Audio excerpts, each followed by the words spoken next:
16,11 16,116 हो जब निकले हैं डोले वीरा कब तेरे नदी के वीरा तेरे दर्शन जय वीरा वीरा वीरा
कमेटी मेंबर प्लस 4 मेंबर ऐसे मिलके 16,116 में यह बोली ली। शतशः कोटिशः धन्यवाद।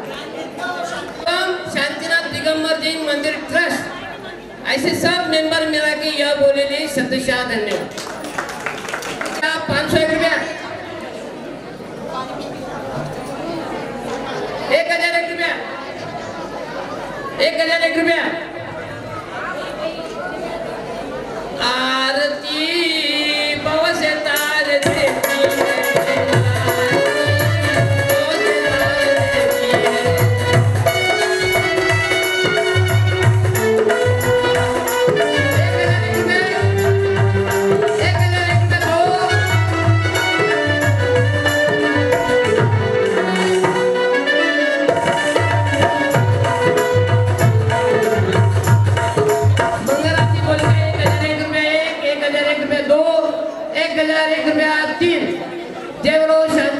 भगवान की जय। यह बोली कमेटी मेंबर फटाफट आके महाराज जी के साथ फोटो और उनका सम्मान कर लेते हैं।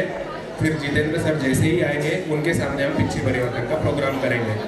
लिस्ट लेके वो प्राइस की कृपया जो आरती निर्मल जैन और दर्शन जैन इनकी ओर से कृपया वे स्टेज की ओर आए। उनके हाथ से सभी को बख्शीश प्रदान करना है। जोरदार तालियां,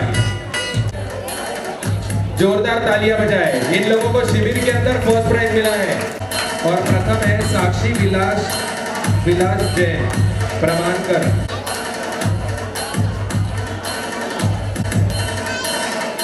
चित्रांक स्वागत जैन।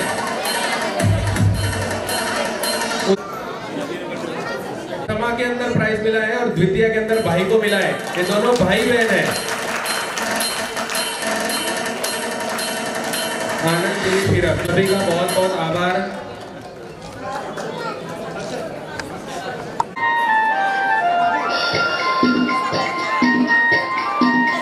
सभी लोग जोरदार तालियां बजाएं।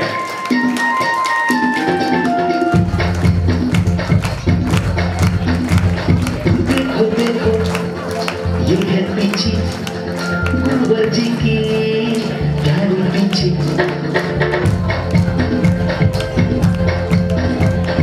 देखो देखो सभी लोग दोनों हाथ ऊपर करके कुंवर जी की गाड़ी पीछे संग रहती गुरुवर के मूर्खम की गाड़ी पीछे। पाँच जोड़ों की ये खान पीछे है साधु संतों की ये शान। जीवता ये करती है गुरुवर के संग रहती है वाणी संयम करती है। चलो चलो चलो चलो महिमा आज गाली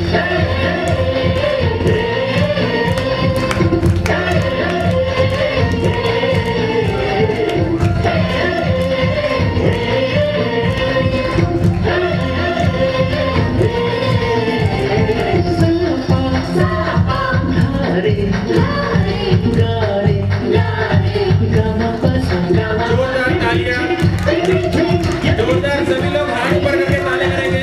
जिलाधिकारी सर अपने बीच में उपस्थित है इस पिछली परिवार करके प्रोग्राम के लिए। जोरदार तालियां। गुरुवर के हाथों में चलो मैं तो चलो। जय बोलो मुनि श्री प्रभात सागर जी महाराज की।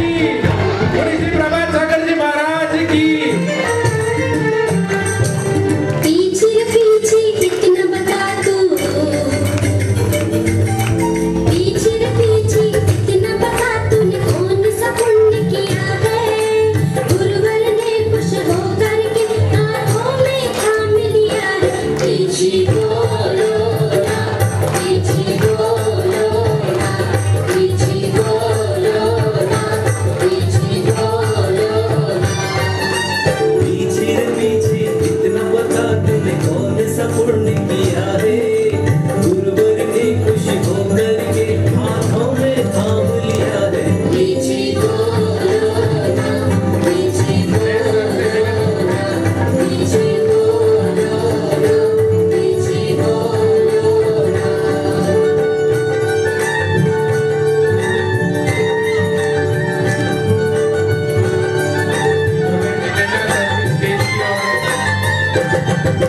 जोरदार तालियां। गुरुदेव का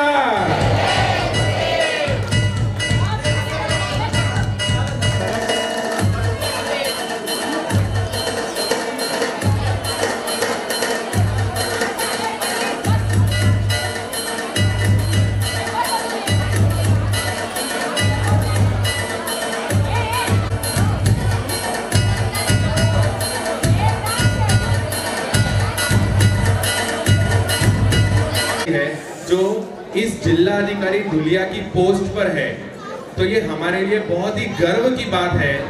तो एक बार जोरदार तालियां। इसीलिए हम पूरे सकल दिगंबर जैन समाज की ओर से उन्हें एक सम्मान पत्र देना चाहेंगे कि हम आप सभी पूरा जैन समाज धुलिया का आपका सम्मान करता है। कृपया मैं सभी ट्रस्टगण से और सर से निवेदन करूंगा, कृपया वे हमारा सम्मान पत्र स्वीकार करें। जोरदार तालियां। जयकारा गुरुदेव का, जयकारा गुरुदेव का।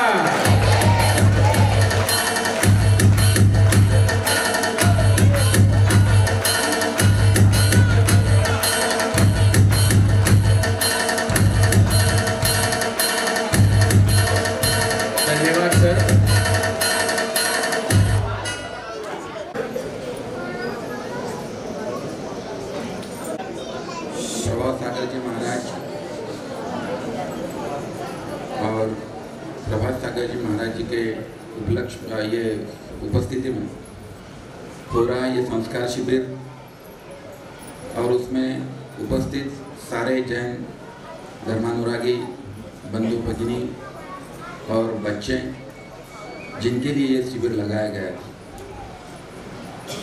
आज मुनि महाराज जी का पीछे परिवर्तन दिन भी था, और आप सब जानते हैं कि पीछे परिवर्तन ये महाराज जी के लिए और हम सब के लिए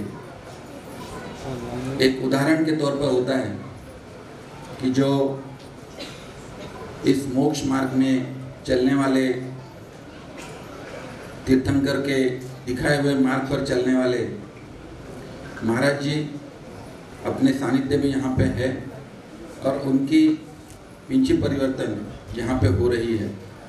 मुझे यहाँ देखकर और यहाँ पे सारे बच्चों को देखकर बहुत आनंद आ रहा है, इसलिए यही ये बच्चे हैं जो यह संस्कार शिविर से लाभान्वित होकर आगे चलकर इसी जैन धर्म की पताका आगे लेकर जाएंगे।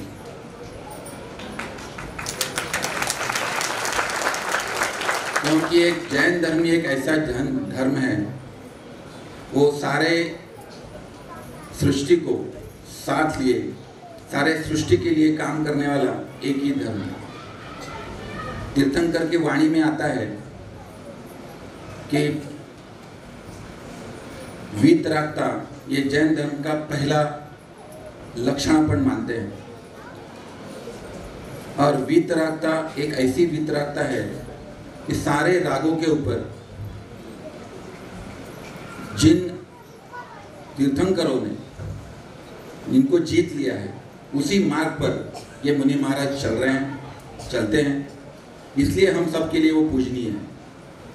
हमारे पूरे नमोकार मंत्र में हम लोग किसी भी व्यक्ति विशेष नहीं करते, हम लोग सिर्फ जिन जिन लोगों ने इस मुक्ति मार्ग पर चलते हुए रास्ता दिखाने का काम किया है, सिर्फ उन्हीं लोगों को हम नमस्कार करते हैं। और मुझे लगता है यही एक जैन धर्म की एक बहुत बड़ी खासियत रही है।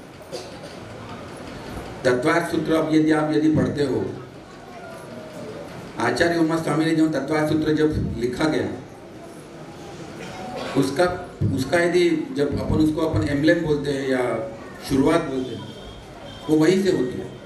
मोक्ष मार्ग से नेतारम भेतारम कर्म भूताम ज्ञातारम विश्व तत्वानाम वंदे तद्मुलब्ध।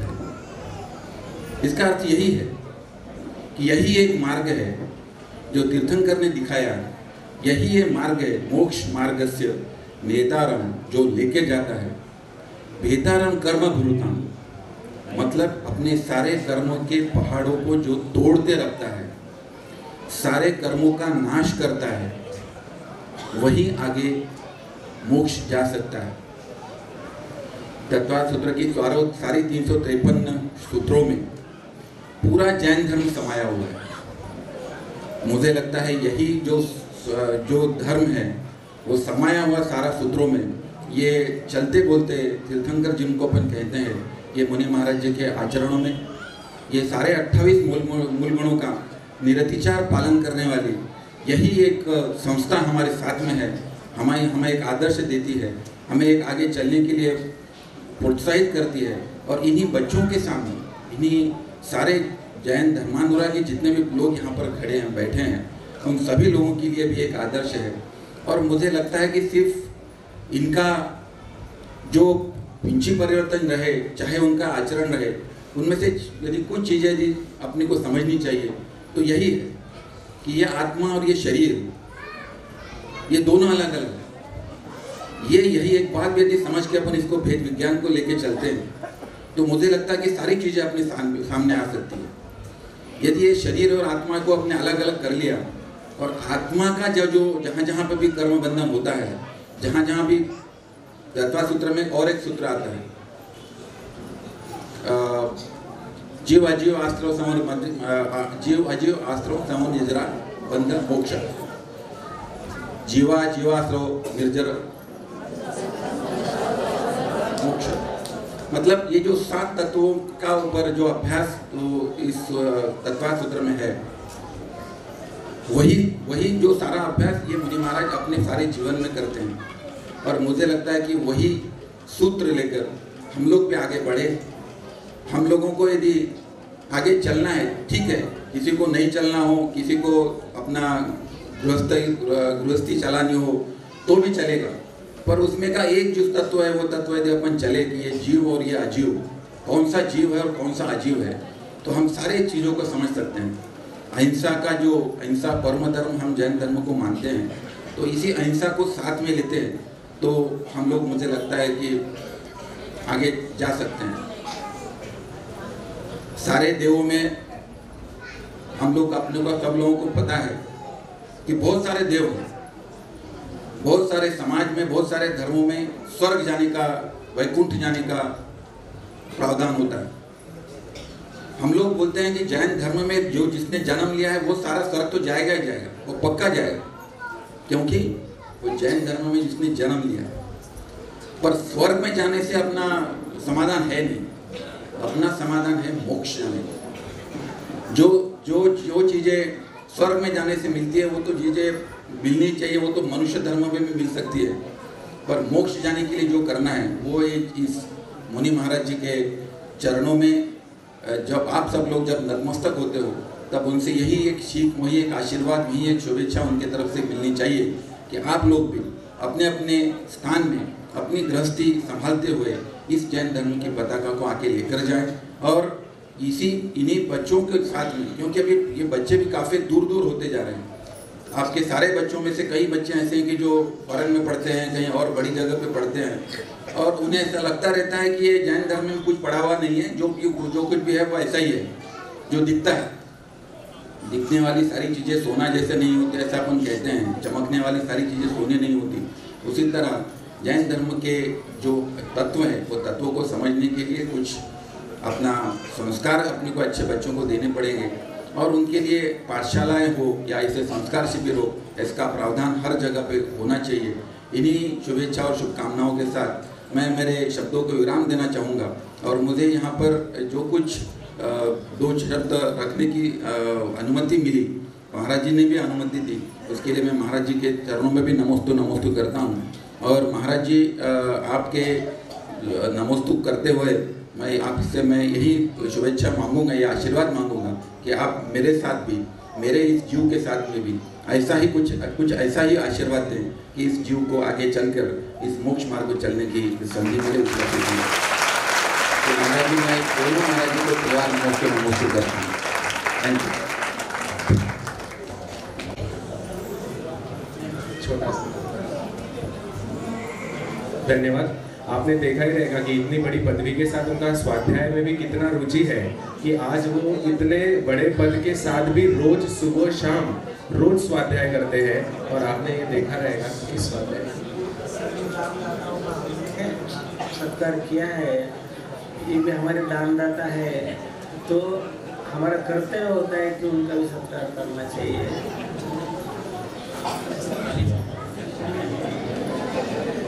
कृपया जोरदार तालियों से सत्कार।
आगे से सब लोग सरक जाए, पीछे परिवार वाले पीछे हो जाए, सभी लोग आएंगे, फिर बाकी लोग जो है उनको नीचे उतारिए। श्री प्रभात सागर जी गुरुदेव की जयकारा गुरुदेव का, जयकारा गुरुदेव का।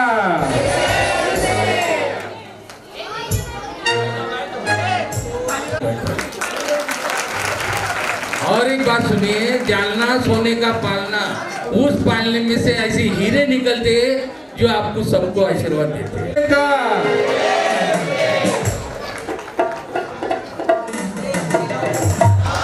प्रभात सागर जी महाराज की, प्रभात सागर जी महाराज की।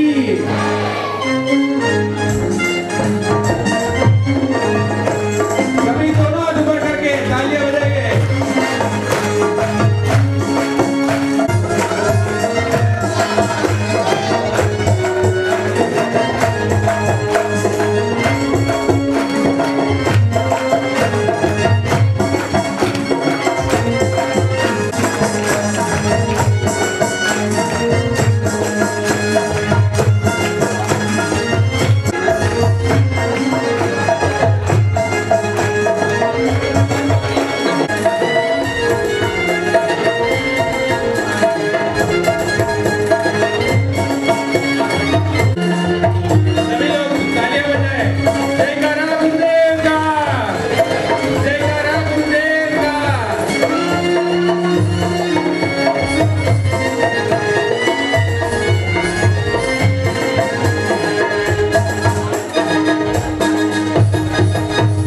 अभी मैं मुनि श्री प्रभात सागर जी गुरुदेव को निवेदन करूंगा, कृपया वे आशीष प्रदान।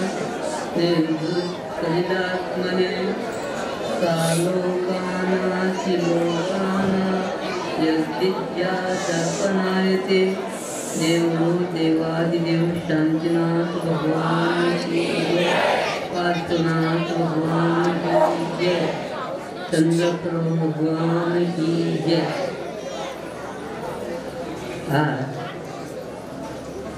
आमचा युगल मुनींचा सन 24 साली जो चातुर्मास ठरला होता तो झाला आणि तो चातुर्मास सक्सेस करण्यासाठी आमचे गुरु ते पवित्र सागरजी महाराज यांनी आम्हाला आशीर्वाद दिला। पवित्र सागर महाराजांनी आशीर्वाद देण्याच्या पूर्वी जर या ठिकाणी आम्ही येऊ शकलो नसतो, त्याचं कारण एकच की या ठिकाणी कुसुंब्याचे 3 महाराज आहेत, 2 आचार्य आणि 2 मुनिराज। आचार्य श्री दया ऋषीजी महाराज ते कोल्हापूरला सध्या चातुर्मास चालू आहे। मुनी 180 सागरजी महाराज आचार्य ते त्यांचं सुद्धा कोल्हापूर ठिकाणी चातुर्मास आहे। तिसरे मुनी श्री सुरेंद्र सागरजी महाराज, समाधी सागरजी महाराज हे आहेत, ते सध्या हस्तिनापूरला आहेत। आणि चौथे मुनी अमुक कीर्ती महाराज आणि 5वे सोनगिरीचे श्री अमर कीर्ती महाराज असे हे धुळ्याचे पंचरत्न आहेत। त्या पंचरत्नाला यात आपण धुळ्याचा अभिमान, खानदेशचा अभिमान समजून या 5 मुनींचं आपण त्यांना सत्कार करण्याचं त्याचं आणि धुळ्याचे म्हणजे खानदेशचे रत्न म्हणून यांना ती पदवी द्यावं असं माझं स्वतःचं मत आहे। कारण खानदेश हा रत्नाची खान आहे असं म्हणलं तरी चालेल। कारण एका ठिकाणी 3 मुली, कुसुंबासारख्या ठिकाणी 2 हे आचार्य आणि 1 मुनी, त्याच्यानंतर धरणगावचे आणि सोनगिरीचे असे 5-5 मुनी एका या थोड्या विभागाच्या 5-5 मुनी आहेत आणि 5 मुनी वात्सल्य मूर्ती आहेत। स्वतः मला अनुभव आलेला आहे। मी ज्यावेळेस गाडी वाटला आम्ही आमच्या महाराजासहित गेलो होतो. आता मी थकलेलाच आहे, मला चालायला थोडं हे होतं, पण स्वतः महेशसागर महाराज आम्हाला घ्यायला आले आणि 2 किलोमीटरपर्यंत मला घेऊन तिथून म्हणले, महाराज आज तुम्ही जाऊ नका, माझ्या संगत राहा. पहा, यांना वात्सल्य मूर्ती म्हणतात. त्याच्यानंतर दुसरे महाराज दयाळशीजी महाराज, जेव्हा आता सोनगिरीला आमची भेट झाली तेव्हा माझ्या अक्षरशः पाय चोपत बसले. आता आचार्याने हे करावं, परंतु नाही, याला म्हणते वात्सल्य. हे वात्सल्य आमच्यासारख्याला नवीन माणसाला जरी मिळालं तर आम्हाला सुद्धा किती आनंद वाटते की जरा आम्हाला आचार्याने केलं. तिसरे मूर्ती जे होते आमचे कोणते नाही ते याला नाही हत्तेना सुरला आहे. ते 1994 साली अमरावतीला होते. आम्ही स्वतः औरंगाबादहून त्यांना दर्शनाला गेलो होतो, त्यांचे सुद्धा भेट झाले. ते आणि चौथे अमोघ कीर्ती जे धरणगावचे, त्यांचं अजून दर्शन नाही, परंतु काही हरकत नाही, त्यांचं दर्शन होईल. आणि सोनगिरीचे अमर कीर्ती महाराज. तर अशी माझी सगळ्या लोकांना विनंती आहे की हे तुमचे धुळ्याचे 5 रत्न आहेत, त्यांना खानदेश्वर रत्न म्हणून हे पदवी देऊन त्यांना बोलवा, त्यांचा सत्कार करा, जेणेकरून आपल्या स्वतःला सुद्धा जेवाय. आणि खानदेशची भूमिका कमी नाही. खानदेशची भूमी, ह्या खानदेशच्या भूमीमध्ये राष्ट्रपती होऊ शकतो. प्रतिभाताई आपल्या देशाचा खानदेशचा होता, त्या आमच्या देशाच्या राष्ट्रपती होऊ शकतात. आणि आमच्या मुली तर आचार्य आहेत, राष्ट्रपतीपेक्षाही मोठं पद आहे. आणि विशेष म्हणजे सौभाग्याची गोष्ट, आपल्याला आपल्या जिल्ह्याला आमचे साहेब कापडकर साहेब जिल्हाधिकारी म्हणून मिळाले. पहा किती भाग्य आपल्या समाजाचे.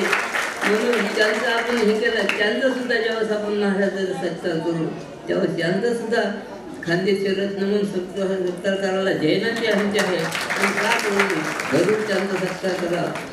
आणि असे माणसं असल्यानंतर आपला जैन धर्म निश्चित हे होईल. तर मला पुढं जास्त काही बोलायचं नाही, कारण इथे वेळ नाही तसं. तर हे पिंचिका, तर पिंचीचे 4-5 गुण असते, त्याच्यात मृदूच असते, इतकी कोणची मृदू असते की ती हातात घेतली तर त्याचं हे ते कळत नाही. आता हे पिंचीचं वजन, माझा हात आधीच दुखत आहे, ही पिंची मला उचलत नाही, पण इतकी पिंची इतकी म्हणजे मृदू आहे. त्याच्यानंतर दुसरी पिंची, दुसरं तिची लघुच आहे, लहान आहे, छोटीशी, त्याच्यात काय म्हणजे काय त्याच्यात घेऊ शकतो. तिसरी त्याच्यात सुकुमारता आहे, इतकी सुकुमारता असं बाजूने असं सरकलं जीव तर मरतच नाही, पण बाजूच्या लोकांना हे होऊन कसल्या प्रकारचा हे त्याच्यात मळ वगैरे आकर्षून घेत नाही. त्याच्यानंतर आग्रह म्हणजे त्याच्या हातात हे करून घ्यायचं आणि सुंदर आहे. म्हणजे हे 5 गुण पिंचीचे आहे. आणि हे 5 गुण पिंचीचे का करायचे असते की ही पिंची मुनी राजांनी वर्षभर वापरायची असते. पिंचीशिवाय मुनी महाराज दोन पाऊल सुद्धा पुढं जाऊ शकत नाही, की ती हे आवश्यक हे आहे. तर पिंचीचे ही जी विधी जी आहे ती आपल्या दरवर्षी ज्यावेळेस आपण यातना संपतो त्यावेळेस आपण ही पिंची परिवर्तनाचा कार्यक्रम ठेवतो. तो अशा रीतीने पिंची परिवर्तन करायला पाहिजे. त्याच्यानंतर कसं आहे, पिंची द्यायची पद्धत कशी आहे, काही ठिकाणी जी पिंची आमची दिली जाते ती आम्ही कुणी नियम घेतले का, कुणी व्रत घेतलं का, कुणी हे घेतलं का, त्यांना पाहून आम्ही आमची पिंची देतो. आणि जी सावकाकडून आम्हाला जी पिंची देते ती बोली घेऊन ज्याचं उत्पन्न मंदिरला मिळेल अशी ती बोली घेऊन घेते. तशी ही आमची आता ही बोली घेऊन ही पिंची घेतली आहे. आमची पिंची आता कोणाला झाली ती पाहू. त्याच्यानंतर आता पहिला प्रथम आता वेळ नाही, पुष्कळ सांगायचं, पुष्कळ नाव आहेत, यादी आहे पुष्कळ, पण कोणा काय द्यायचं नाही. फक्त आता आभार प्रदर्शन करतो की आम्हाला 4 महिने इथल्या विश्वस्त मंडळाने इतक्या चांगल्या प्रकारे वागणूक दिली तर त्याप्रथम मला त्या विश्वस्त मंडळाचं आभार मानणं अत्यंत आवश्यक आहे. म्हणून त्यांचं आता कोणाचे नाव न घेता घेतल्याला पुष्कळ वेळ लागेल, म्हणून मी कोणाचं नाव तर सर्व विश्वस्त मंडळाचे अध्यक्ष, सचिव, कोषाध्यक्ष, अजून जे असतील ते त्या सर्वांचा मी त्यांनी आम्हाला सहकार्य केल्याबद्दल त्यांचे आभार मानतो. त्यांचे नाव घेतो की जे मी रोज मंदिरमध्ये जात असताना महाराज पिंची महाराजाच्या पोटाला धरून चालले ते त्या मुलामध्ये फक्त मला 5-6 नाव होते, तेवढंच मी सांगतो. एक कुमारी जिया,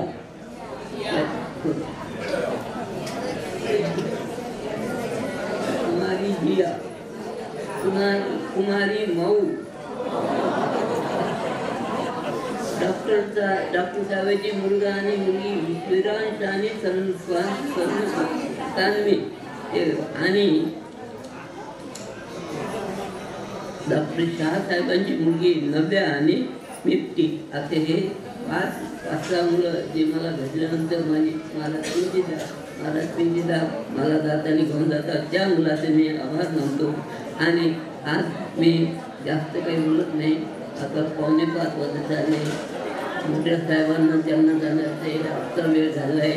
त्यामुळं मी सर्वांना विनंती हे करतो की जे माझ्याकडून काही या 4 महिन्यात मासात काही झालं असतील चुका आणि श्रावकाच्या आणि साहजिकच आहे, साधू आणि श्रावक जर त्यांचं एकमेकाचं हे झालं नाही, समन्वय साधला गेला नाही तर तिथे हेच नाही. म्हणून काही गोष्टीने नाराज होतात श्रावक, परंतु श्रावकाने सुद्धा श्रावकाला साधूला समजून घ्यायचं, साधूने सुद्धा श्रावकाला समजून घ्यायचं. एवढं बोलून मी प्रत्येकाला विनंती करतो की माझ्याकडून काही चुका झाल्या असल्यास त्या मला क्षमा करावी. ते कुठे पुढं महाराजाला बोलायला द्यायचं. त्या संजयनाथ भगवान की जय. ओंकारं बिंदु संयुक्तम् नित्यं ध्यायन्ति योगिनः कामदं मोक्षदं चैव ओंकाराय नमो नमः. ओंकाराय नमो नमः. ओंकाराय नमो नमः.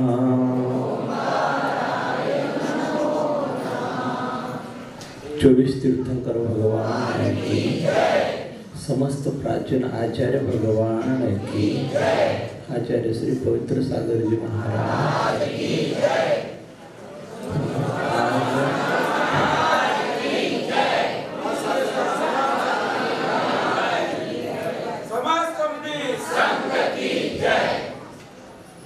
आजचा आपला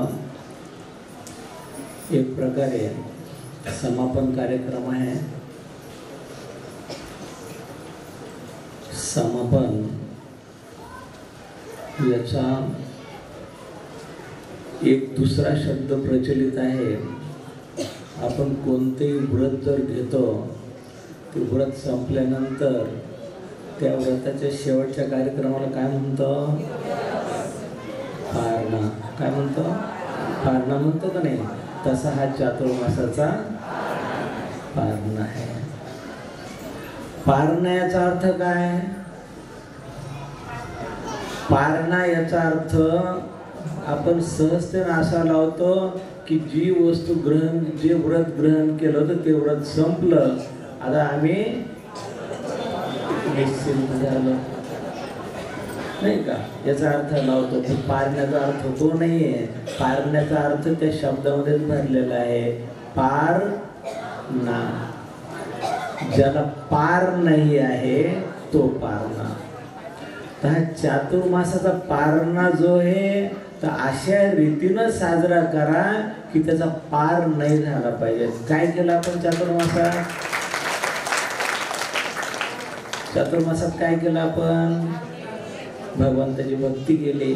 भगवंताची भक्ती कशी करायची याचा शास्त्रसुद्धा अभ्यास करायचा प्रयत्न केला, शास्त्राचा अभ्यास केला. या सगळ्या गोष्टी आपण केल्यात आणि मग त्याचा आज पारणा करायचं म्हणजे काय करायचं? मग पहिल्या व्याख्येनुसार काय करावं लागेल? जो 4 महिने स्वाध्याय केला उद्यापासून असा अर्थ लावायचा का? तो अर्थ लावू नका. जर 4 महिन्यामध्ये जे आपण सगळे मिळून प्राचीन आचार्यांना जे आपल्याला सांगितलेलं आहे, सांगण्याचा प्रयत्न केलेला आहे, त्यांच्या अतिशय सूक्ष्म अभ्यासातून, सूक्ष्म ध्यानातून, सूक्ष्म आचरणातून सगळ्या गोष्टी जेवढ्या त्यांना उलगडल्या, त्या तुलनेत आपल्याला त्यांच्या असंख्याचा भाग पण नाही उलगडला. कारण आपलं ज्ञान कसं आहे? सीमित आहे. आचार्यांचं ज्ञान प्रगल्भ होतं आणि त्यांनी शास्त्राला ज्या प्रकारे समजून घेतलं. आपण काय म्हणतो सहसा? वचन, प्रवचन. वचन काय आहे? वचनचं दुसरं नाव काय आहे? जिनवाणी, नाही का? आणि प्रवचन त्या जिनवाणीला सांगणारे, ज्यांनी सांगितलं त्यांचं वचन. म्हणजे प्रभू, वचन म्हणजे प्रभूंचं वचन. म्हणजे प्रभूंचं जे वचन आहे, जे प्रवचन आहे, जे शास्त्र आहे, त्या शास्त्राला अतिशय अतिशय म्हणजे अगदी त्याच्या खोलमध्ये जाऊन ज्यांनी समजून घेतलेलं आहे, ज्याला मूलस्पर्शी ज्ञान म्हणतो आपण, ज्यांनी मूलस्पर्शी ज्ञान प्राप्त करून घेतलेलं आहे, अशा आचार्यांनी आपल्याला सोपं करून सांगितलं. आणि अतिशय सोपं करून सांगितल्यानंतर त्या जिनवाणीला समजून घेण्याचा आपण अभ्यास केला. जिनवाणीत काय सांगितलेलं आहे? जिनवाणीत सांगितलेलं आहे की कोणती साधी गोष्ट सांगितलेली आहे. प्रत्येक जीव कसा आहे? संसारी. प्रत्येक संसारी जीव दुःखी आहे, कोणी संसारी जीव सुखी नाहीये, हे सांगितलेलं आहे. आणि मग हे सांगितलं आणि ते दुःख दूर करण्याचा उपाय सांगितला, नाही का? शास्त्रात हे सांगितलं ना आचार्यांनी. एक तर सगळे आपल्याला माहित नाही, आपण काय करतो? आपण हे सगळ्या जेवढे पण संसारी जीव आहेत ना, सगळे संसारी जीव स्वतःला सुखी मानतात. हे आपलं अग्रहित मिथ्यात्व आहे, कोणाकडून घेतलेलं नाहीये. आपल्याला परंपरेनं आपल्यासोबत चालत आलेलं आहे आणि त्याला आपण पक्क धरून ठेवलेलं आहे. म्हणून तर आपल्या इथे जन्म झाला. पंचम काळात जन्म कोणाचा होतो? मिथ्याती जीवाचाच होतो. सम्यक्ती जीवाचा जन्म कधी पंचम काळात होत नाही. आणि आपला इथे जन्म झाला याचा अर्थ आजपर्यंत आपण शास्त्राला समजून घेतलं नाही. मग केव्हा समजायचं? किती वेळ निघून गेला? बऱ्याच जणांचे 80 वर्ष निघून गेले. आता राहिले किती? जेवढे पण आपल्याला माहित नाही, असतील 25, 30, 40, 50, कोणा जसे जसे असतील तसे, पण थोडे राहिले. जास्त गेले, थोडे राहिले. कोणाचे 60 वर्ष निघून गेले, कोणा 40 वर्ष निघून गेले, कोणाजवळ अजून वय 20 वर्षाचं आहे आणि भरपूर पुढं बाकी, अजून उमेद भरपूर आहे. परंतु हे सगळं असताना सुद्धा आपण काय करायला लागलो? तर आपण हेच नाही समजलो की संसारामध्ये दुःख आहे म्हणून. तर हे कशात सांगितलेलं आहे? शास्त्रात सांगितलेलं आहे. तर संसारात दुःख आहे हे सांगितलेले आचार्यांनी, भगवंतांनी पण सांगितलेले आहे. आणि त्याच्यानंतर ते दुःख दूर करण्याचा उपाय पण सांगितलेला आहे. दोन्ही गोष्टी आपण काय केलं? अभ्यास केला. शिबिर कशासाठी असतं? शिबिरचा अर्थ काय? शिबिर म्हणजे ज्या गोष्टी आपल्याला दूरपर्यंत पाळायच्या आहेत, खूप लॉंग टाइम, भरपूर काळापर्यंत ज्या पाळायच्या आहेत, त्या थोडक्यात शिकून घेणे याला म्हणतात शिबिर. शिबिराची थोडक्यात व्याख्या, जे आपल्याला खूप दिवस पाळायचं आहे ते काही थोड्या दिवसात समजून घेणे. म्हणून आपण काय 4 दिवसात 4 महिन्यात हे शिबिर केलं. जिनवानीचे अभ्यास शिबिर केलं का नाही आपण? हे 4 महिने शिबिर केलं. आता 4 महिने शिबिर केलं तर शिबिरात काय शिकलो आपण? की आपल्याला पुढं पूर्ण संपूर्ण जीवनामध्ये आपल्याला आपलं आचरण कसं पाहिजे, आपला विचार कसा पाहिजे, काय करायला पाहिजे, काय नाही करायला पाहिजे, हे कोणती वस्तू आपल्या उपयोगाची आहे, कोणती वस्तू आपल्या उपयोगाची नाही आहे, हे काय आहे, उपादेय काय आहे, कोणती वस्तूची आपल्याला आपली आहे, कोणती वस्तू आपली नाही, स्व काय आहे, पर काय, वगैरे वगैरे, या सगळ्या गोष्टी आपण शिकायचा प्रयत्न केल्या. सगळ्या शिकल्या गेल्या असं म्हणता येणार नाही. कारण काय, जिनवानी आगाध आहे, जिनवानी महासमुद्र आहे आणि आपल्याजवळ वेळ खूप कमी आहे. कमी वेळामध्ये जिनवानी समजून जर घ्यायची असली तर त्यासाठी काय करायचं? एकच उपाय आहे. एक लक्षात ठेवायचं, कधीही वाचल्यानं ज्ञान वाढत नाही. गोष्ट लक्षात ठेवायची. कधी पण जेव्हा आपण स्वाध्यायाला बसतो ना, स्वाध्यायाला बसतो तर ग्रंथ वाचल्यानं ज्ञान नाही वाढत, परंतु ग्रंथ वाचण्याच्या अगोदर आपण जिनवानी आणि आचार्य भगवंताची जी स्तुती करतो ते विनयानं आपलं ज्ञानावर्णीय कर्माचा क्षयक्षमतून ज्ञान वाढतं. म्हणून सगळ्यात अगोदर विनय करा. जिनवानीचा विनय करा, भगवंताचा विनय करा, आचार्य परमेष्ठींचा विनय करा, आपल्या सगळे बंधू भगिनी त्यांचा विनय करा, आपल्या जैनांचाच विनय करा असं नाही. जे जैन धर्म अज्ञानपणामुळे पाळीत नाही आणि ज्यांना जैन धर्म माहीत नाही अशाचा पण अविनय करू नका. पुन्हा जे सूक्ष्म जीव आहेत, जे मूग जीव आहेत, त्यांचं पण अज्ञान आहे. काहीतरी पूर्वीच्या कर्माच्या उदयामुळे त्यांना ही पर्याय मिळालेली आहे, त्यांचं पण अविनय करू नका. अविनय कोणाचा करू नका. अविनय जर आपण नाही केला आणि आपल्यामध्ये जर विनय जर ठेवला तर विद्या विनय येणं आहे का नाही सुट्टी. तर हे लक्षात ठेवायचं. विनय वाढवा, ज्ञान आपोआप वाढत जाईल. आणि ज्ञान वाढ, ज्ञानी कोणाला म्हणायचं? आचार्यांनी ज्ञानी कोणाला म्हटलेलं आहे? कोणाला म्हटलेलं आहे? फक्त सप्तम गुणस्थानवरती जे मुनी आहेत त्यांनाच आचार्यांनी ज्ञानी म्हटलेलं आहे. 6व्या गुणस्थानापर्यंत कोणाला ज्ञानी नाही म्हटलं. म्हणजे याचा अर्थ काय झाला? ज्ञानी कोण झालं? मुनी महाराज नाही. मुनी महाराज 6व्या गुणस्थानात पण असतात, पण 7व्या गुणस्थानातले मुनी महाराज जे पूर्णपणे आपल्या स्वरूपात लीन आहेत, आपल्या आत्म्यामध्ये पूर्णपणे लीन आहेत, ज्यांनी शास्त्र चांगल्यापैकी समजून घेतलं आणि समजून त्याचा उपयोग करून घेतला. शास्त्राला समजून घेणं एवढं ज्ञान नाहीये. ज्ञान केव्हा होईल? दूध पिलं का कधी? पिलं. कसं लागतं? कसं लागतं? मधुर लागतं ना. दूध कसं असतं? मधुर असतं. असतं ना. पण दुधात साखर टाकल्यावर त्याच्याही पेक्षा मधुर लागतं, नाही का? दूध तर अगोदरच मधुर असतं, पण त्याच्यात साखर टाकली तर आपल्याकडे तसंच झालं. या चातुर्मासात काय झालं? सगळ्यांनी अतिशय आनंदानं चातुर्मास करायचा अगोदर तर ठरवला. ठरवल्यानंतर तो सुरुवात पण केली, सगळे सोपस्कार पूर्ण केले, आम्हाला विनंती केली. आम्हाला विनंतीची काही गरज नव्हती, केली तर ठीक आहे. आम्हाला कामराचं पुढे चातुर्मास करायचाच आहे ना, तुम्ही नाही म्हटले तरी करायचं नाही. आम्हाला कुठं जर आमंत्रण नाही मिळालं तर आम्ही धुळ्यामध्ये शांतनाथ नगरमध्ये येऊन बसतो.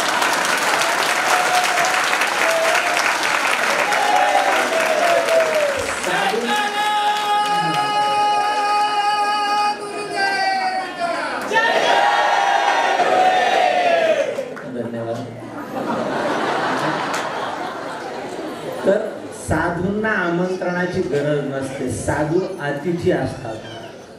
अतिथी म्हणजे ज्यांना तिथी नसते, जे कोणाच्या बोलवण्यावर येत नाही, ज्यांना कोणाचं बोलवणं लागत नाही, आमंत्रण लागत नाही. हे आपले काय, हा आपला विनय भाव आहे फक्त की महाराज आमच्याकडे चातुर्मास करा.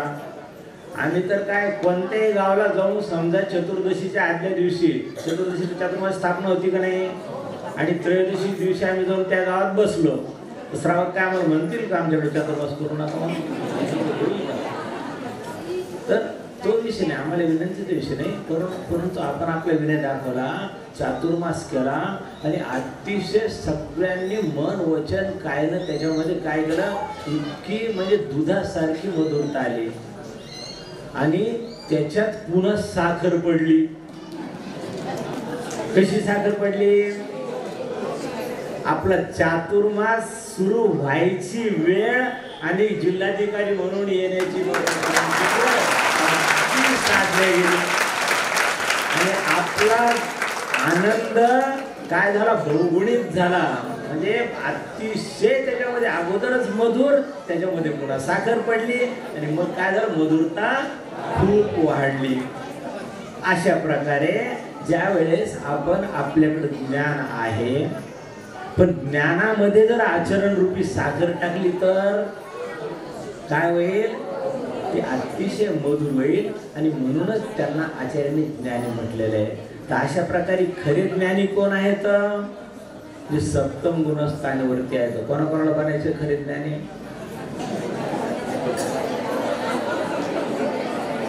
नाही बनायचं ना, बनायचं तर मग काय, आता 7व्या पायरीवर एकदम तर पाऊल ठेवलं जाणार नाही. मग काय करावं लागेल, पहिल्या पायऱ्या चढावं लागतील का नाही? मग पहिल्या पायरीवर पाय ठेवायचा निर्धार आजच करा. पहिल्या पायरीवर पाय ठेवायचा निर्धार केला. समोशरणामध्ये एक विशेष गोष्ट आहे, समोशरणाला पायऱ्या किती असतात? 20,000 पायऱ्या असतात. पण वैशिष्ट्य असं आहे की सध्या विमानतळ आहे, मोठमोठे मॉल्स आहेत, त्याच्यामध्ये जसे सध्या काय झाले, स्वयंचलित पायऱ्या आहे का नाही, सध्या स्वयंचलित पायऱ्या आहे, तशा हे तर आता आहेत. आपल्या तर किती करोडो करोडो करोडो वर्षापासून ऋषभदेव भगवंतापासून स्वयंचलित पायऱ्या आहेत. विज्ञानाचा शोध आपण नाही लावला, विज्ञान तर खरं म्हणजे भगवंताच्या वाणीतून उत्पन्न झालेले आहे, पण ते आपल्याला आज समजलं म्हणून आज स्वयंचलित पायऱ्या झाल्या. त्यावेळेस पासून स्वयंचलित पायऱ्या आहे. त्याच्या आधीपासून जेव्हा जेव्हा तीर्थंकर झाले सगळ्यांच्या समूह शरणामध्ये स्वयंचलित पायऱ्या असतात आणि पहिल्या पायरीवर पाय ठेवलं की आपोआप मनुष्य डोळे झाकले की 20,000 पायरीवर जाऊन पोहोचतो. हे भगवंताच्या अतिशयच वैशिष्ट्य आहे. तसंच जिनवानीचं पण वैशिष्ट्य ते आहे की तुम्ही फक्त काय करा, पहिल्या पायरीवर पाय ठेवा, पहिल्या पायरीवर ठेवा, बाकीच्या पायऱ्या आपोआप चढल्या जातात. या सगळ्या गोष्टी आपण चातुर्मासात शिकलो आणि या गोष्टी विसरायच्या नाही. धर्म हा विसरायला नाही पाहिजे. आपण आपला जो धर्म आहे, आता जिल्हाधिकारी साहेबांनी सांगितलेलं आहे की हा जो धर्म आहे एकमेव धर्म आहे विश्वातला की जो सगळ्यांना घेऊन चालतो, म्हणून त्याला सार्व म्हटलेलं आहे. भगवंताला पण सार्व म्हटलेलं आहे एका अर्थानं आणि जैन धर्म आपलं सार्व म्हटलेलं आहे. सार्व म्हणजे सगळ्यांच्या हिताचा, याच्यामधून एकही सूक्ष्म अतिसूक्ष्म जीव सुद्धा सुटलेला नाहीये. तर असा धर्म आपल्या काहीतरी मागच्या पुण्यामुळे आपल्याला प्राप्त झालेला आहे आणि तो प्राप्त झालेला धर्म आपण चांगल्या प्रकारे आणखी चांगल्या प्रकारे त्याचा विकास करून ज्यांना तो धर्म समजला नाही अशा लोकांपर्यंत, लोकांच्या कानापर्यंत हा धर्म नेऊन पोहोचण्याचं काम कोणाचं आहे का नाही? आपलं मुख्य धर्म कोणता आहे? अहिंसा मुख्य धर्म आहे. आणि आजची परिस्थिती अशी झालेली आहे की लोकांनी अहिंसेची पायमल्ली करायला एकदम अतिशय तीव्रतेनं पण अतिशय कठोरतेनं अहिंसेची पायमल्ली सध्या सुरू आहे. जिथं जिथं म्हणून अहिंसा असेल त्या अहिंसेला कसं तोडायचं या लोकांनी ठरवलेलं आहे सगळ्यांनी. तर त्यांना जाऊन गोड शब्दात जसं पण त्यांना समजत तसं त्यांना आपल्याला सांगणं आवश्यक नाही, बाबा की तुझ्यासाठी पण वाईट आहे आणि सगळ्यांसाठी पण वाईट आहे आणि यामुळे कधी हीच होणार नाही. हे सांगायचं काम कोणाचं आहे? जैनांचं. लक्षात ठेवा, कारण अहिंसेला जैनच चांगल्या प्रकारे समजू शकतो. जैनाशिवाय इतर कोणीही अहिंसेला समजू शकत नाही. तर त्या अहिंसेला सामान्य अगदी शेवटच्या व्यक्तीपर्यंत अतिशय सामान्य लोकांपर्यंत नेऊन पोहोचायची खरी म्हणजे शक्ती आपल्या जैनामध्ये आहे. पण ती शक्ती आपल्याला व्यक्त करावं लागेल, थोडा आपल्याला त्याग करावा लागेल, आळस सोडावं लागेल, सगळ्या तरुणांनी पुढे यावं लागेल. तरुणांनी काय करायचं, सगळ्या तरुणामध्ये एवढी शक्ती असते की तरुण म्हटला की हिमालयाच्या या बाजूला उभा आहे ना, तर एकाच पायामध्ये हिमालय त्या बाजूला पाय टाकेल एवढी शक्ती तरुणामध्ये असते. तरुणामध्ये कशी शक्ती असते? सिंह आलेला आहे, सिंहाचा आयाळ धरून सिंहाच्या पाठीवर बसून पूर्णपणे सैर करण्याची ताकद कोणाची असते? ती तरुणामध्ये असते. हत्तीशी कुस्ती खेळण्याची ताकद कोणाची असते? ती सगळी तरुणामध्ये असते. पण त्या तरुणाला आपण बोथट करीत चाललेलो आहे. कारण काय? तो तरुण होण्यापूर्वीच त्याच्यावर एवढे दबाव टाकले जाते की त्याचं पूर्ण ज्ञान संस्कार सगळे बोथट होऊन जातात आणि तो संस्कारहीन होऊन मग तरुण म्हणतो आणि मग चुकीनं कधी व्यसनाकडे घुसतो आणि मग त्याला धर्म हा काही समजत नाही. म्हणून लहान मुलावर संस्कार टाकणं खूप खूप आवश्यक आहे.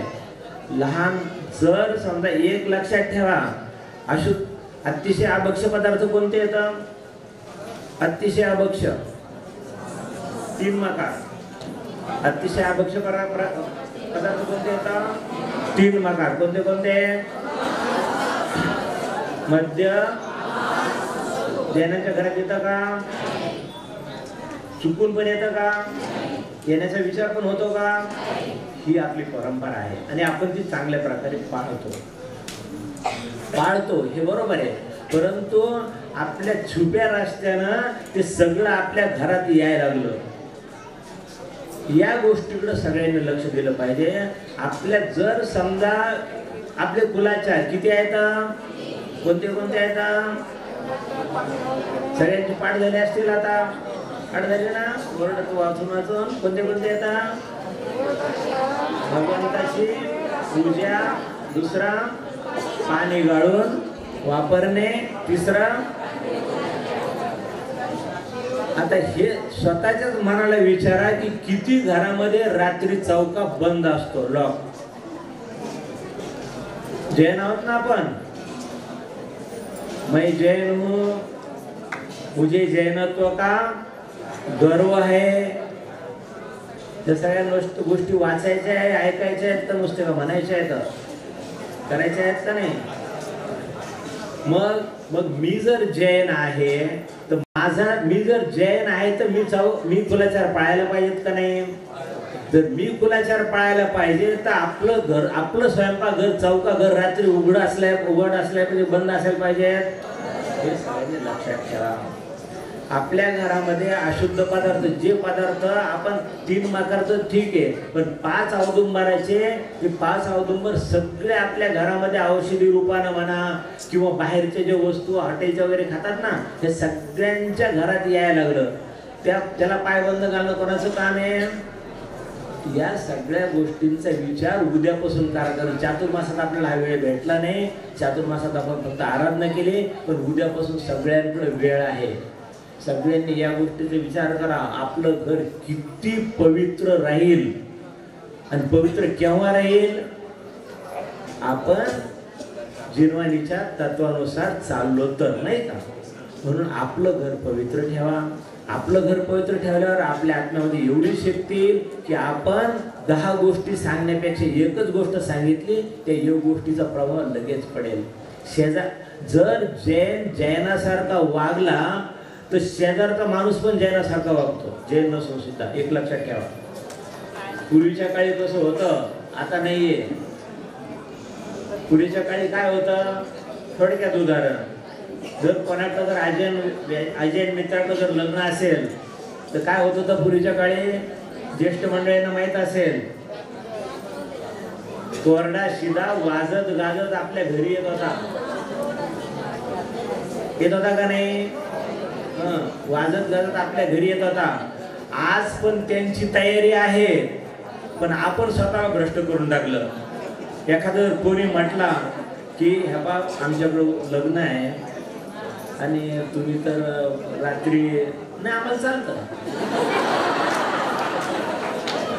हे उत्तर जर समोरच्या व्यक्तीला जर मिळालं तर मग तो काय करेल बिचारा? तो बिलकुल स्वतःची मान खाली घालून निघून जाईल. या बारीक बारीक गोष्टी लक्षात ठेवा. म्हणून कुलाचाराला चांगल्या प्रकारे समजून घ्या. म्हणून जास्त मोठ्याले शास्त्र वाचू नका. जास्त मोठ्या शास्त्राच्या पण मागं लागू नका. हा स्वाध्याय करा, स्वाध्याय करायला काही हरकत नाही. म्हणजे वाचू नका तर वाचू असं नाही म्हणता नाही की महाराजांनी सांगितलं वाचूच नका तू उद्यापासून बघ, तसं नाही. पण प्राथमिक जे आहे ना, प्राथमिकला लक्ष ठेवा तर आपला जैन धर्म कायम राहील. आज सगळ्यात जगामध्ये किती आहे लोकसंख्या, किती आहे जगाची लोकसंख्या? जवळजवळ 800-900 कोटीच्या जवळपास असेल. त्याच्यामध्ये जैन असतील 10-5 कोटी, जे पण भरपूर आहेत. पण आपण काय करतो, जनगणनेमध्ये स्वतःला जैन लिहितच नाही, लिहित नाही ना.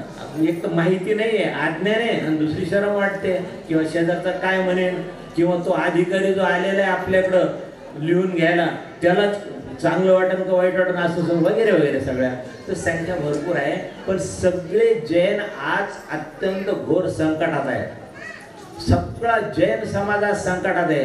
कारण चोह बाजूनं पूर्ण हिंसाचाराचा सगळ्या बाजूनं हल्ला कोणावर होतोय. जेवढी पण हिंसा जगामध्ये वाढल तर सगळ्यात अगोदर परिणाम कोणावर होईल. मग त्यासाठी जैनांनी काय करायला पाहिजे मग सांगा बरं. सगळ्या जैनांनी एकत्र या. एकत्र येणं खूप आवश्यक आहे. छोट्या छोट्या गोष्टीवर वाद करून आपला वेळ विनाकारण घालू नका. तो तशी पूजा करतो, हा अशी पूजा करतो, तो तसा जेव, या गोष्टीला सध्या बाजूला करा. सध्या आपल्याला फक्त एक होण्याची आवश्यकता आहे. सगळ्या जणांनी एक व्हा आणि हिंसेवर जोरदार प्रहार करा. जैन धर्म किती काळापर्यंत राहणार आहे?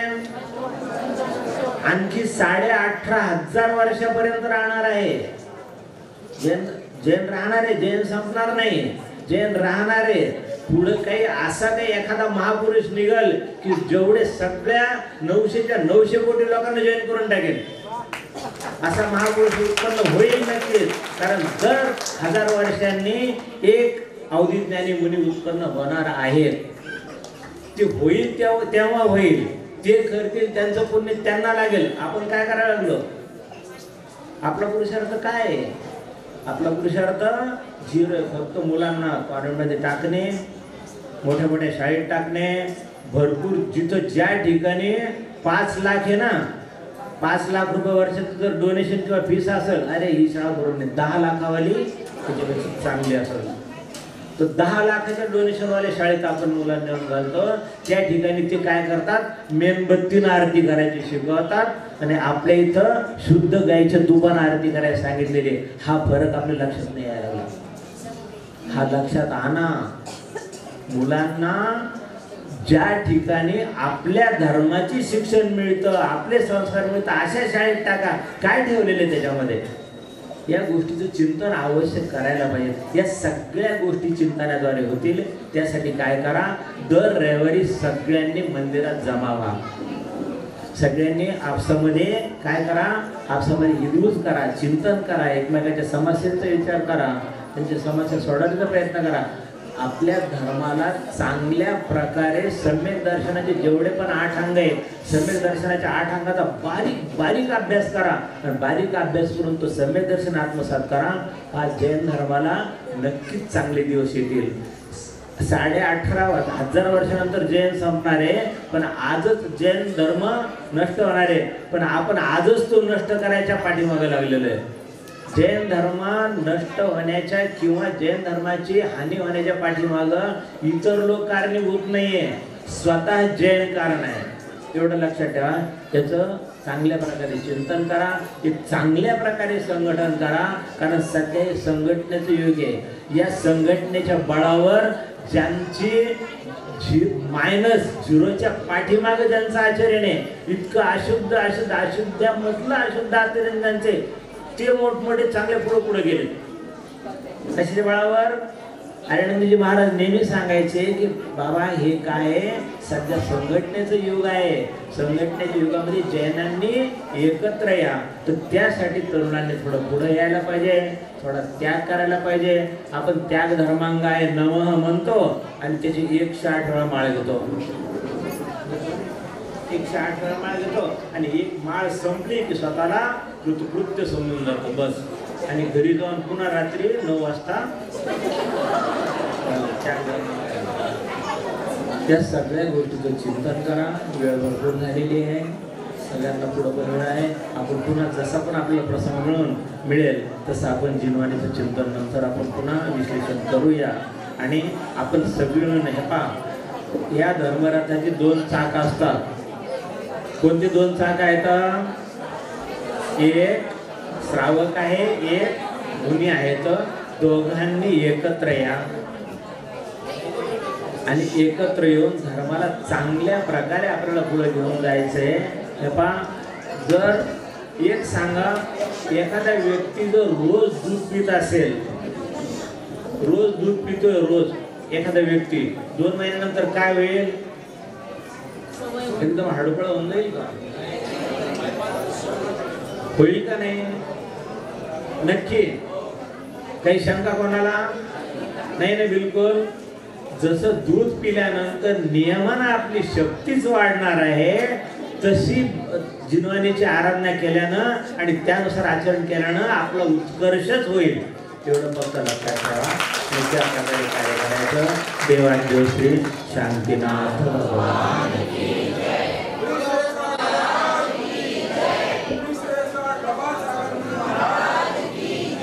जय करा गुरुदेव का. आता आमचे चातुर्मास समितीचे अध्यक्ष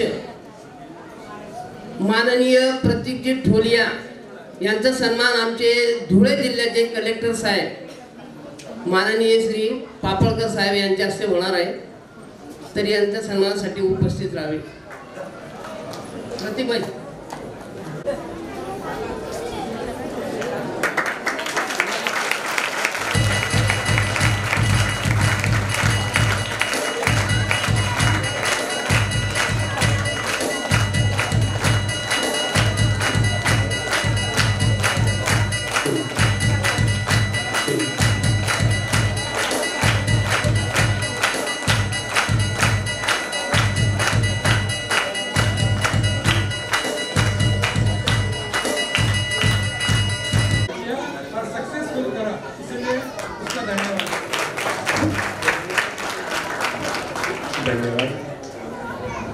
सर यहाँ पर आए और हमारे प्रोग्राम की शोभा बढ़ाने के लिए उनका भी हम बहुत बहुत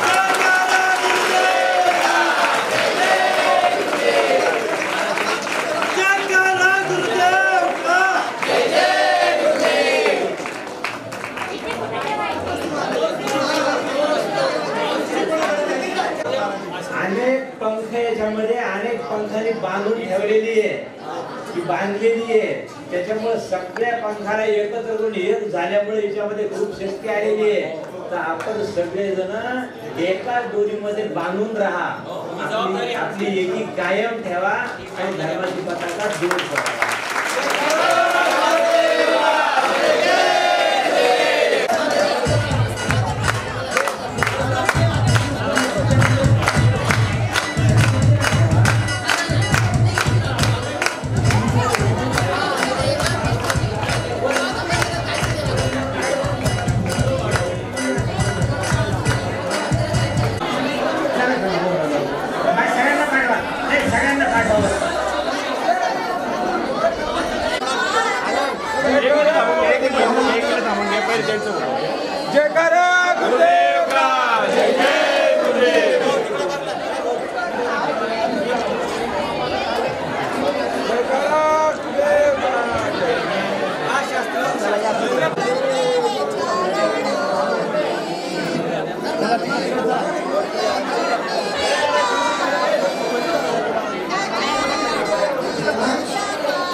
त्याचे विनर आहेत ते करायचं सर्वांनी जोरदार.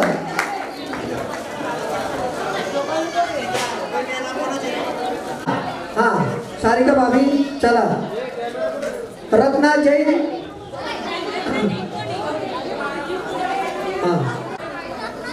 साची जैन, स्मिता शरद शाह, सौ आदि जैन, सौ भावना जैन,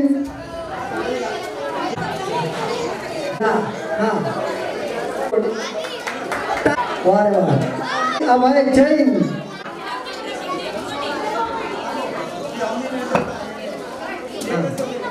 टाळ्या वाजवा सर्वांनी. सुची सचिन जैन या विद्यार्थिनीने फार समजदारीने तो खेळ खेळला होता. टाळ्या वाजवून तिचं अभिनंदन करायचं आहे. विनायक ठोलिया येणे देव समोर बघा. टाळ्या वाजवायच्या सर्वांनी. जैन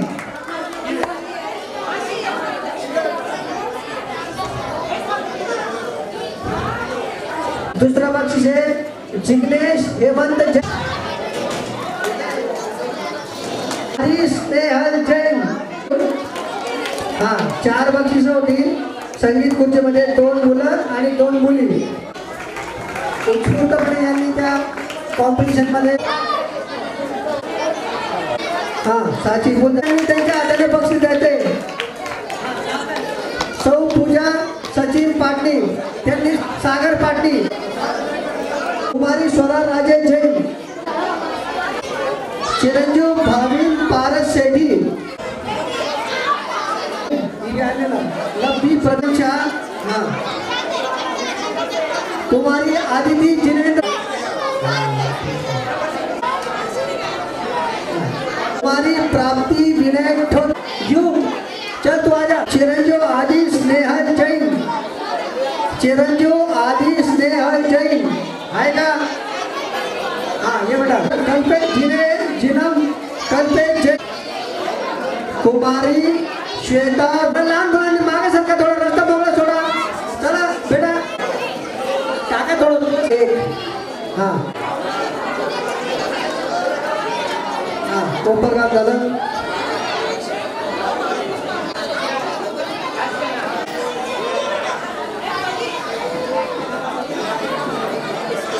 चिरंजीव अरहम त्यागेश जैन आणि जिनम समीर जैन पण का नाही.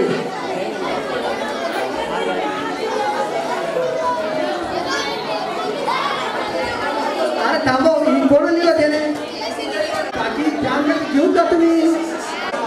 कुमारी स्वस्ती पारस जैन,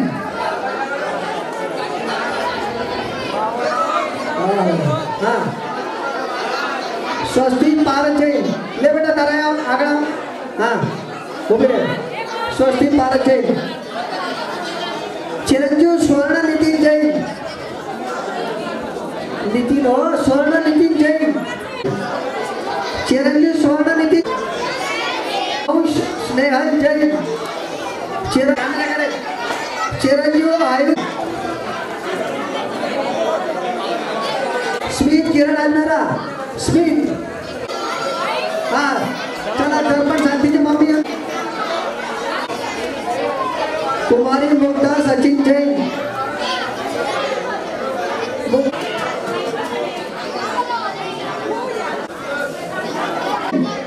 संस्कार कल्पे, चिरंजीव चिरंज हा देव त्याला काय दे. हा स्माइल स्माइल कर थोडं. कुमारी दीक्षा उज्ज्वल जैन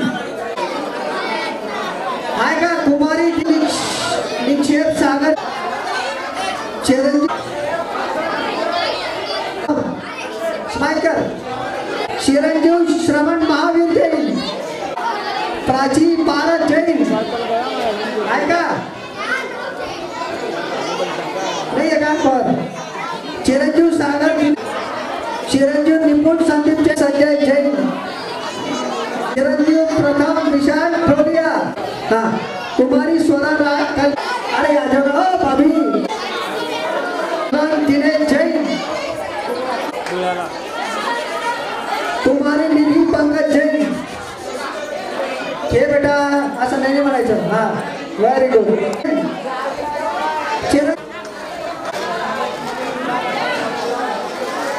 एक मोठा तृतीयांश